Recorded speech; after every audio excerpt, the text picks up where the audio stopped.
ప్రభుత్వంలో జరిగిన phone tapping విచారణ కేసులో రోజుకో కొత్త విషయం బయటకొస్తోంది.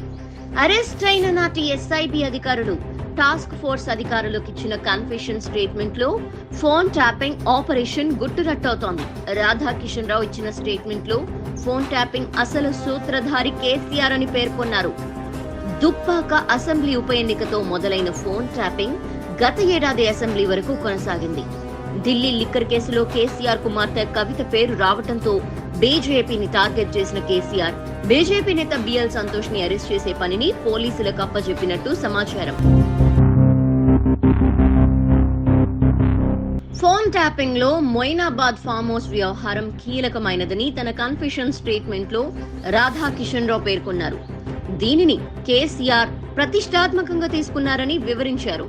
మునుగోడు అసెంబ్లీ ఎన్నిక జరుగుతున్న సమయంలో ఎమ్మెల్యే పైలట్ రోహిత్ రెడ్డి ద్వారా కొద్దిమంది బీఆర్ఎస్ ఎమ్మెల్యేలను బీజేపీ లాక్కుండదనే సమాచారం తెలియటంతో కేసీఆర్ ఈ వ్యవహారం గైడ్ చేశారని రాధాకిషన్ రావు పేర్కొన్నారు. బీజేపీ తరపున బేరమాడటానికి వచ్చిన వారి ఫోన్లని ట్యాపింగ్ చేసిన ప్రణీత్ ఆడియో టేప్లని కేసీఆర్ కి అందజేశారని రాధాకిషన్ రావు తెలిపారు. ఫామ్ హౌస్ లో వారందరి మధ్య జరిగే సంభాషణలు రికార్డ్ చేయడానికి అవసరమైన స్పై కెమెరాలను తానే కొనుగోలు చేసినట్టు రాధాకిషన్ రావు పేర్కొన్నారు.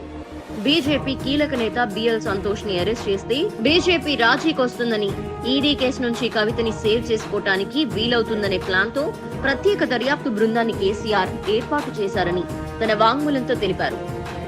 ఫోన్ ట్యాపింగ్ వ్యవహారంలో ఎస్ఓటీ డీసీపీ రాధాకిషన్ రావుకు కేసీఆర్ విస్తృత అధికారాల్ని అప్పగించారు.